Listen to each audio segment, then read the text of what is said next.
Good morning, I'm Wendy Petrie and this is your morning news fix for Friday, the 16th of August. In this update, a number of people have been arrested in connection with the death of Matthew Perry.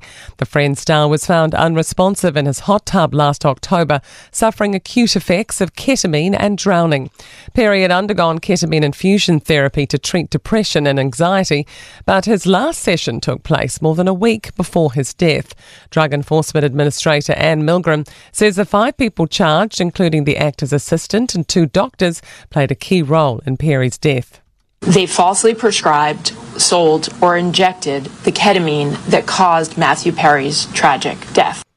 New Zealand has had several opportunities to kick King.com out of the country. Justice Minister Paul Goldsmith has signed Kim.com's extradition order so he can face trial in the US on a range of indictments, many relating to intellectual property theft. Senior Herald reporter David Fisher says Goldsmith is the 9th Justice Minister to make a decision on .com since 2012. There's been opportunities for New Zealand to deport .com in 2011 and again in 2014 and after that, but we've stuck with the extradition scheme. A damning review of New Zealand's climate adaptation progress as the government eyes next steps. The first of its kind monitoring report on the Climate Change Commission on Adaptation warns the pace and scale of work is falling far short.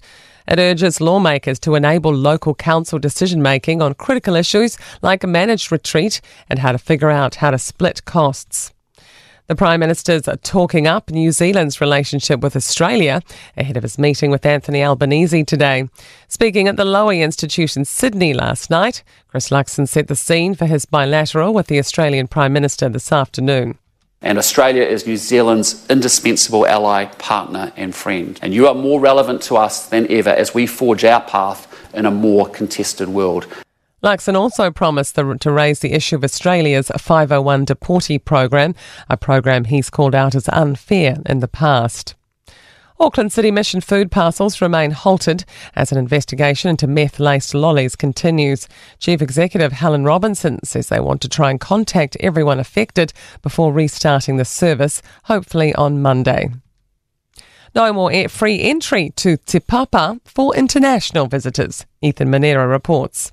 From September 17, people visiting the National Museum from overseas will have to shell out $35 for a ticket, while New Zealanders can continue to get in for free. It's due to rising costs in a move to keep the iconic Wellington attraction open for years to come.